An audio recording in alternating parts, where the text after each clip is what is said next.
de la divine providence.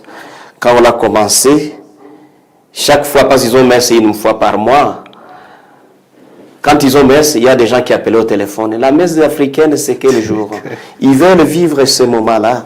Et donc, c'est très, très important. Ah, d'accord. Alors, on va vers la fin.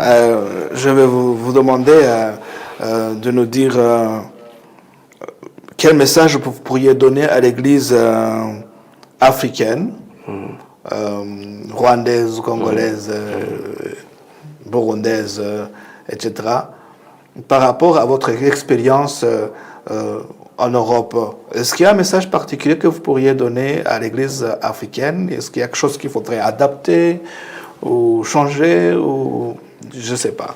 Est-ce que vous avez quelque chose à nous dire par rapport à ça? Voilà, aux jeunes de l'Église africaine, je vous invite vraiment d'être courageux, de continuer votre chemin, rencontrer les autres. Je vous dirais, comme a dit notre saint fondateur, Saint Antoine-Marie Zacharie, courez comme des fous, non pas seulement vers Dieu, mais vers les prochains. Et donc, vous êtes l'espoir de l'Église africaine.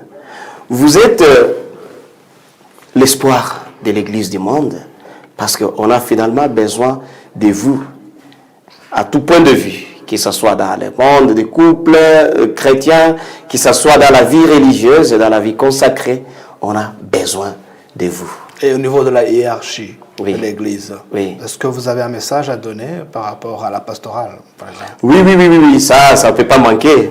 Je demanderai à nos pères, les évêques, les curés, les aumôniers, de continuer vraiment à favoriser cette place de la jeunesse dans l'Église. Parce que ce qui est souvent plus compliqué, les jeunes, parfois, dans certaines paroisses, ne trouvent pas leur place. Il faut responsabiliser les jeunes aussi et leur faire confiance. D'accord. Voilà. Si vous deviez définir l'espérance chrétienne en un mot, ce serait quoi? L'espérance chrétienne, avec tout ce qu'on vit dans le monde aujourd'hui, je parlerai peut-être de la résilience. La résilience. Oui. Un jeune aujourd'hui qui se sent perdu par rapport à tous ces défis que nous avons évoqués, qui se sont découragés, vous lui direz quoi comme message? Qui ne se fatigue pas, parce que dans la vie, on peut être à la recherche aujourd'hui, on peut faire un travail de recherche, on ne trouve pas de réponse aujourd'hui, mais il faut savoir qu'il y a aussi demain.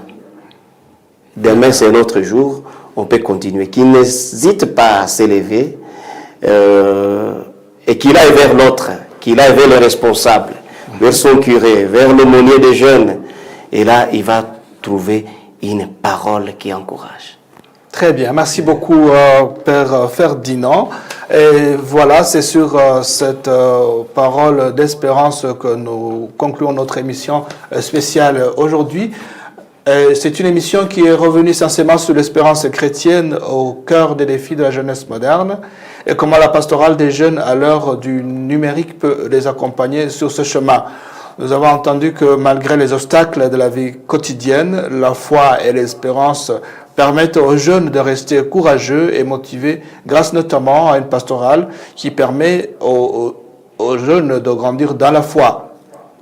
Et le numérique notamment, lorsqu'il est utilisé avec discernement, devient un formidable outil pour partager l'évangile et rester connecté à sa communauté, comme nous l'a partagé notre invité, le Père Ferdinand.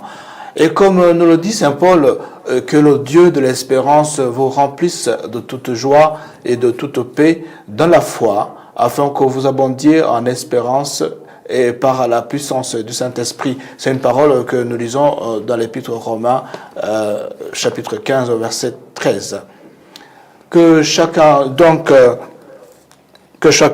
nous, donc, jeunes et moins jeunes, trouve dans cette espérance la force d'avancer chaque jour. Un grand merci à notre invité, le Père Ferdinand Mushagalusa Bienda, Et merci à vous, très chers téléspectateurs de Patches TV, de nous avoir suivis. Restez avec nous et continuons à vivre ensemble notre foi avec joie et espérance. Frère Lambert Garongo à la présentation, je vous souhaite paix et bien. Au revoir.